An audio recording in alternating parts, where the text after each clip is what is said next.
Evening time అది చేసే పని ఏముండదు. సో అలా బయటకు వచ్చాం, అదే తోటలోకి. హే పండు, పండ్లు ఎప్పటి పండ్లు రే. ఇది వింటర్ కాబట్టి ఏం కాదు తింటే, బట్ సమ్మర్లో తాటి తీసేద్ది. అందుకే వింటర్లో మాత్రమే తినండి, సమ్మర్లో తినకండి, ఎందుకంటే హీట్ బాగా వస్తుంది. అండ్ దీనివల్ల యూజెస్ ఏంటంటే నాకు తెలియదు, డాక్టర్స్ని అడగండి, నేను డాక్టర్ని కాదు. So better to ask doctor. And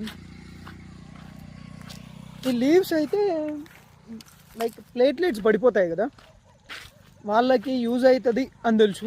అంటే లీవ్లో నుంచి వచ్చే లిక్విడ్, అదే రసం అంటారు కదా, ఆకు నుంచి వచ్చే రసం, ఆకు రసం, అది ప్లేట్లెట్స్కి యూజ్ అవుతుందంట. నాకెప్పుడు ప్లేట్లెట్స్ పడిపోలేదు, బట్ పడిపోయిన వాళ్ళకి యూజ్, మేబీ ప్రూవ్ కావచ్చు, అది మనకు తెలియదు. అండ్ ఒక్క నిమిషం, బ్యాక్ సైడ్ కెమెరా ఆన్ చేస్తున్నా. యా, ఈ చెట్టుకి పనులు ఉన్నాయి. ఇఫ్ ఎవరికైనా కావాలి అంటే కాంటాక్ట్ అవ్వండి. ఖరాబ్ అయ్యాయి, అవి తెంపేయాలి. ఇలా ఫ్రూట్స్ ఖరాబ్ అయినప్పుడు ఏం చేస్తాం తెలుసా, తీసి కింద పడేస్తాం అండ్ దీనికి మందు కొట్టేస్తాం, మళ్ళీ పురుగులు రాకుండా అట్లా పడేసేయాలి అంతే.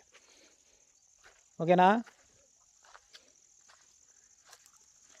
అండ్ ఇంకా చాలా ఉన్నాయి, ఇగో బంతిపూలు అప్పుడప్పుడు పనికొస్తాయి ఫెస్టివల్స్కి.